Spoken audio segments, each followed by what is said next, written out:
Uno de los políticos todoterreno con los que contó el señor don Felipe González fue el político catalán don Narcís Serra.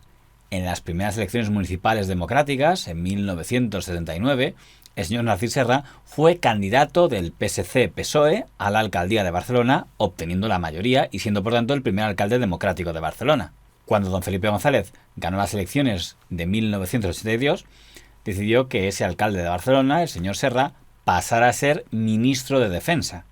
Desde este cargo, el señor Serra fue una figura clave para terminar de democratizar el ejército en un ambiente post-23F, llegando a ganarse la confianza de bastantes figuras del cuerpo armado. La tarde, cuando se ha instalado en el Ministerio de Defensa la capilla ardiente con los restos mortales de Fausto Escrigas. Para mí es no solo una sorpresa, sino un verdadero mazazo personal. El almirante Escrigas era uno de los colaboradores más sólidos. Era un hombre con una capacidad de trabajo insólita, de verdad.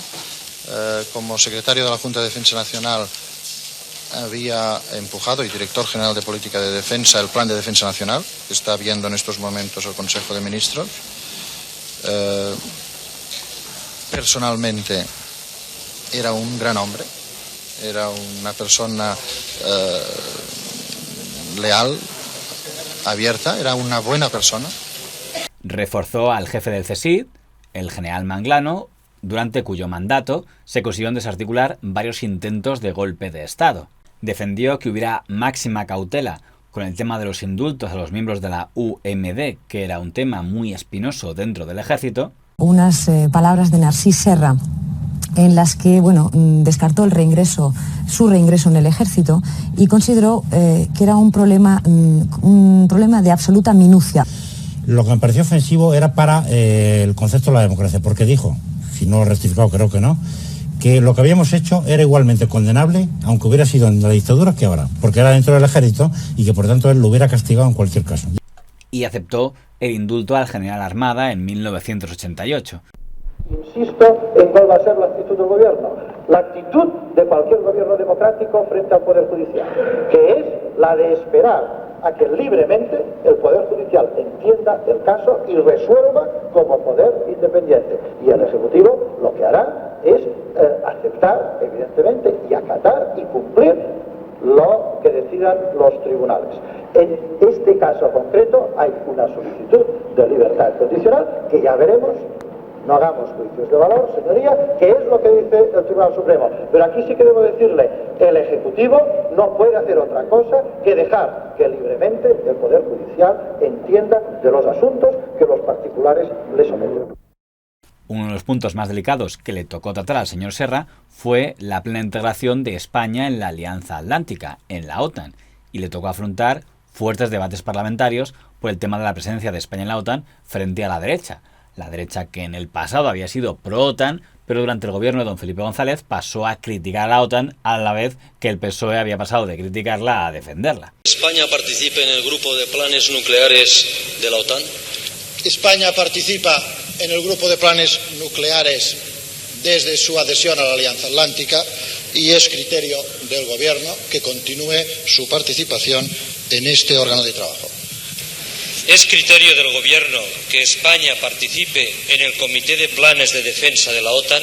Sucede, presidente, que España ha decidido que la continuidad en la Alianza Atlántica precisamente sea vinculado a los órganos de gobierno político y a los órganos de decisión, y no como hizo Francia, vinculándose militarmente a través de las relaciones con las Fuerzas Armadas. Y por lo tanto España, el gobierno español, en la proposición que explicó el presidente del gobierno, defiende el mantenimiento en la Alianza Atlántica precisamente conectándonos a fondo en los órganos políticos de decisión, a través de los representantes del gobierno, no a través de conexiones militares. ¿De qué manera tiene previsto el gobierno la colaboración de las fuerzas aéreas españolas en la defensa del espacio aéreo europeo?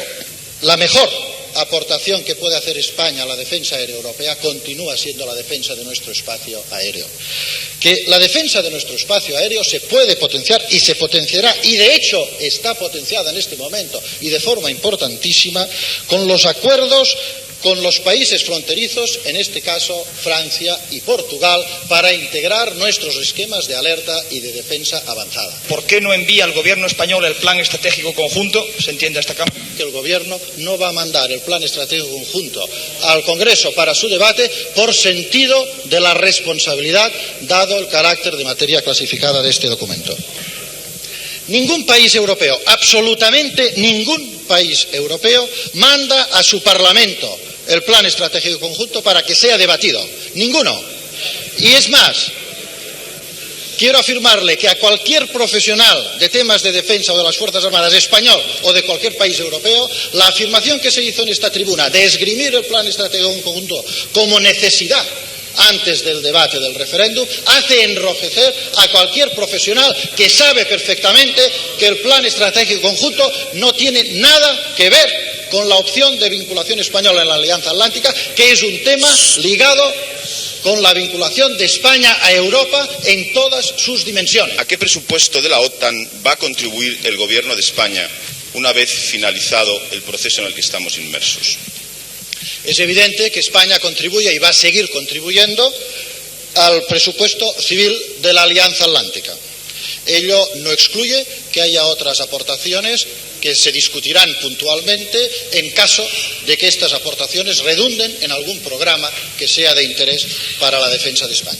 ¿Considera el Gobierno que el Fondo de Infraestructura de la OTAN podría resultar beneficioso para el fortalecimiento de la red española de alerta aérea? Considera el Gobierno que podría resultar beneficioso, pero considera también el Gobierno que es poco probable, que es bastante difícil que en estos momentos los planes de infraestructura de la Alianza Atlántica fortalezcan la red de alerta aérea española. ¿Considera que el gobierno que el Fondo de Infraestructura de la OTAN podría resultar beneficioso para la mejoría de nuestros puertos? Me veo obligado casi a contestarle en los mismos términos que anteriormente. En teoría sí, es posible que ello suceda, pero es poco probable. En cualquier caso, debo hacerle la salvedad de que las ayudas de infraestructura portuaria son solo para bases navales militares, en ningún caso para puertos civiles. Por lo tanto, no piense que esto contribuiría a la mejora de nuestra infraestructura. El señor Serra pasa a ser un poco el representante de la OTAN en el Consejo de Ministros, dado que a él le tocó que la estructura española se alineara con la Alianza Atlántica. Y quiero contestar al tono que comparte usted con otros compañeros de su grupo, de que estamos en contradicción y de que estamos en absoluto. La posición del Gobierno es la que es coherente. Admito que ha habido un cambio, lo he explicado antes, en razón de que con el ejercicio del Gobierno, el Gobierno ha visto que debe defender la continuidad, porque esto es lo que defienden los intereses españoles, que es lo que ustedes defienden, pero como que en vez de alegrarse de que compartamos los mismos criterios, ello supondría tener la misma posición que el Gobierno, están, como usted mismo ha dicho, están defendiendo la abstención, la marginación del pueblo español en esta decisión. Señor ¿Por ministro, qué? Señor ministro. De aquí, señores, quiero simplemente decirle, quizá el Gobierno ha cambiado de posición, pero es coherente explicándole al pueblo y pidiéndole lo que en este momento defiende. La contradicción está entre lo que ustedes piensan y lo que ustedes proponen. Y para terminar, yo celebro que me hagan estas preguntas, porque así vamos clarificando la cuestión y pueden hacerme 10 hoy, 10 mañana o 1000. Y con esto solo clarificaremos la cuestión. Ahora, la pregunta más fundamental que tendríamos que hacernos todos es cuándo su grupo parlamentario va a saber poner por delante los intereses nacionales a lo que ustedes creen son las conveniencias de su partido. Señor ministro. Aquel ministro de Defensa demostró también su lado artístico cuando apareció en el programa de La Trinca de los de Yes Music tocando el piano. Vuelvo a tocar, señor ministro. ¿Y aquella de los pajaritos, la sabe usted o no? No. El cant dels ocells, Madrid, Madrid, Madrid, pero no tiene una cosa un poco más internacional, ¿no? Algo más internacional, hay una cosa clarísima.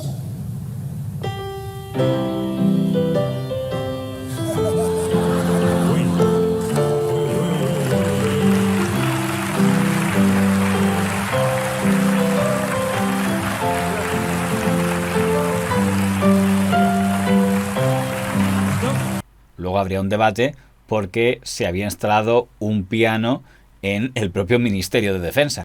Pero exactamente anteanoche lo vi actuar en un programa con ese grupo estupendo de cantantes de humor que es La Trinca, y para mí fue todo un acontecimiento. Ningún ministro de Defensa, desde el general Espartero hasta nuestros días, en estos 2 siglos últimos, hizo nada semejante. Y todo ello, naturalmente, porque Narcís Serra podría ser un ministro para lo que saliera. Es un hombre que se sienta en un volcán y lo apaga. Ahora bien, yo me asomo a la historia, contemplo los sucesos y los personajes de nuestras Fuerzas Armadas, y veo lo que ocurrió anteanoche con nuestro ministro de Defensa, y no sé lo que hacer con la historia ni con mis propias creencias. Pero todo aquello era posible. En principio y en cuanto a imagen, era uno más de La Trinca. No desentonaba de ellos. También hubo 3 mosqueteros y eran 4. Pensé por un momento que aquel hombre que nos decían que era el ministro de Defensa, Narcís Serra, tenía que ser un simulador, como aquel enano que sacó Gurruchaga en su parecido con Felipe González. Y además tocaba el piano casi con prodigio. Podría ser el pianista de La Trinca, desde músicas populares a Mozart, y en una ocasión gloriosa, con una gran orquesta a su lado. ¿Cabe imaginarse a un ministro español de Defensa, con lo que ha zumbado la historia, tocando el piano y al tiempo manteniendo diálogo y siendo entrevistado por La Trinca? Televisión Española llegó a hacer una animación de cómo sería en el futuro el señor Narcís Serra entrevistado por la señora doña Mercedes Milá y seguía con el piano. Pese a que el personaje que nos acompaña hoy ha sido un destacado político, su verdadera vocación es y ha sido siempre la música. ¿No es así, señor Serra? Sí, Mercedes. Durante años, por el bien de España y el partido, me he sometido a sacrificio tremendo de dedicar por entero mi vida al del Ministerio de Defensa. Para usted, que ni siquiera fue al servicio militar, debe haber sido muy fuerte eso de pasar tanto tiempo entre militares, ¿no? ¿Fuerte? No, ¿por qué? Han sido 30 años deliciosos colocando de bandas, de condecoraciones, de fajines, de medallas, asistiendo de maravillosos desfiles militares, inspeccionando con grande interés los últimos de modelos de aviones de caza, ejerciendo la presidencia de honor en deliciosas paradas navales. Qué bonito recuerdo, señor Serra. También como ministro de Defensa, el señor Narcís Serra tuvo que afrontar la Guerra del Golfo, en la que España apoyó militarmente la intervención de los Estados Unidos para librar a Kuwait de las tropas de Irak. Hemos previsto en la directiva firmada ningún tipo de actuación bélica o siquiera militar, tan solo cooperar a que se cumpla el embargo decretado por las Naciones Unidas. Izquierda Unida anunció que apoyaría a todos los militares que quisieran desertar para no ir a la Guerra del Golfo, una actitud que fue muy criticada por el señor Narcís Serra. Creo que se ha producido un fenómeno de una enorme gravedad política, por el simple hecho de que una fuerza política, entre otras, con representación parlamentaria, como es Izquierda Unida, ha apoyado la deserción. Yo creo que esto es un hecho de una enorme gravedad política, que no ha pasado en ningún país de Europa. En 1991, el todopoderoso vicepresidente don Alfonso Guerra y vicesecretario del PSOE dimite como vicepresidente del gobierno tras ser salpicado por el caso Juan Guerra. En ese momento, y para sorpresa del señor Guerra, don Narcís Serra asciende de ministro de Defensa a vicepresidente del gobierno, convirtiéndose en el nuevo número 2, quedando por tanto como ministro de Defensa el señor don Julián García Vargas. Hubo mucho debate de quien decía que esto era una traición al señor Guerra porque para los guerristas nadie merecía ser vicepresidente una vez lo hubiera dejado el señor Guerra. También hubo quien hizo teorías de que todo había sido una maniobra del señor Serra para hundir al señor Guerra. Hubo hasta un libro que hizo don Graciano Palomo que venía a sostener que todo su ascenso a la vicepresidencia era fruto de una estrategia civilina que acaba con el señor Serra llegando a la Moncloa. Graciano, ¿es Narcís Serra un válido?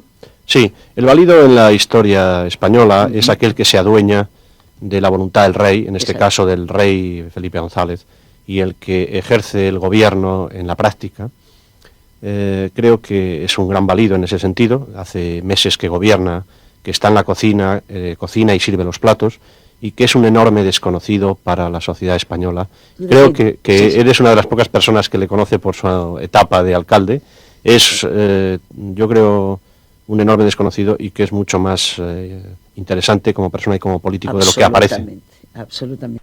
Como vicepresidente del gobierno, el señor Narcís Serra fue número 2, en cierto modo, en la campaña electoral de 1993 como cabeza de lista por Barcelona. En realidad lo llevaba siendo desde 1986.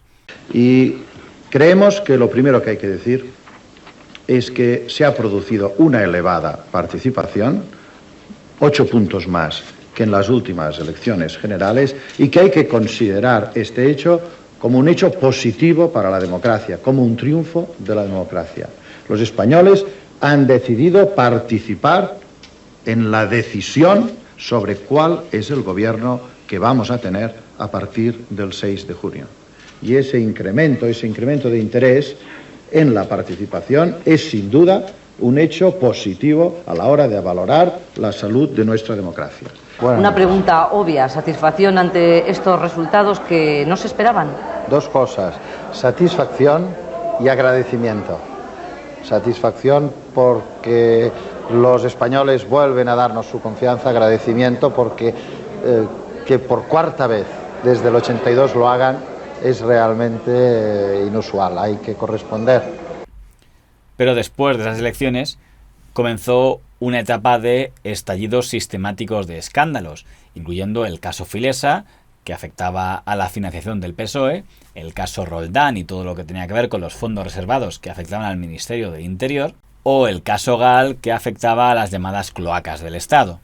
Y hemos de explicar con claridad a los españoles que de corrupción generalizada en la vida política, nada de nada. Que si existen casos aislados, el proyecto socialista, el Partido Socialista, está con rotundidad, con rigor, a favor de que se conozcan, de que con transparencia se aclaren, de que se delimiten las responsabilidades y de que se corrijan las situaciones que permiten estos casos aislados. Estoy absolutamente harto de este tema y que estoy dedicando horas a este tema desde hace días y sustrayéndolas a temas que en pura lógica sería lo que tendríamos que estarnos dedicando ahora, de que ese país se levante de la crisis, etcétera. Pero el escándalo que tumbaría al señor Serra sería el llamado caso CSIC, cuando se puso de manifiesto que los servicios secretos, en la etapa en la que el señor Narcís Serra era ministro de Defensa, habían estado grabando a buena parte de figuras de la clase política, social y judicial en España. Habían grabado e interceptado desde conversaciones del rey hablando con presuntas amantes hasta conversaciones de miembros del Consejo General del Poder Judicial, de empresarios o a periodistas. Repito, que el gobierno ni ordenó, ni conoció, ni utilizó estas informaciones sobre escuchas privadas.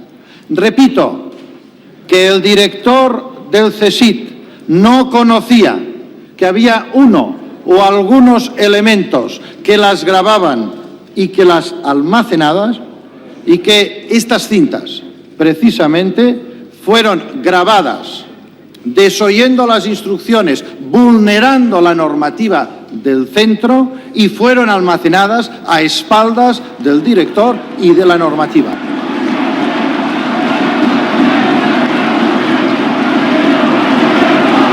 Guarden silencio. Señorías, guarden silencio. Ese escándalo se saldó con la dimisión del entonces ministro de Defensa, el señor García Vargas, del mencionado general Manglano, el director general del CSIC, y del propio señor don Narcís Serra. El gobierno considera que acepta con verdadero sentimiento esta dimisión del general Emilio Alonso Manglano, porque los servicios que el general ha prestado en toda su carrera militar y en estos últimos años en el CSIC son unos servicios impagables para la democracia de nuestro país. Buenas noches. El presidente del Gobierno ha aceptado hoy las dimisiones del vicepresidente Narcís Serra y del ministro de Defensa Julián García Vargas. Por el caso CSIC fue condenado tanto el general Manglano como el que había sido jefe del equipo de los espías, que era quien lo había filtrado todo, que era el coronel Perote. El señor Narcís Serra siempre consideró que era injusto tratar igual al general Manglano, que para él era un hombre leal, que el señor Perote, que para él era un traidor. Yo dimití en 1995 porque un coronel del CSIC grababa escuchas en teoría solo tenía que grabar escuchas en árabe o en ruso y se extralimitó, grabó otras, pero era un coronel que ni yo conocía ni había nombrado, pero así todo dimití porque creía que además el mensaje hacia el servicio y hacia las Fuerzas Armadas era de tomar esa...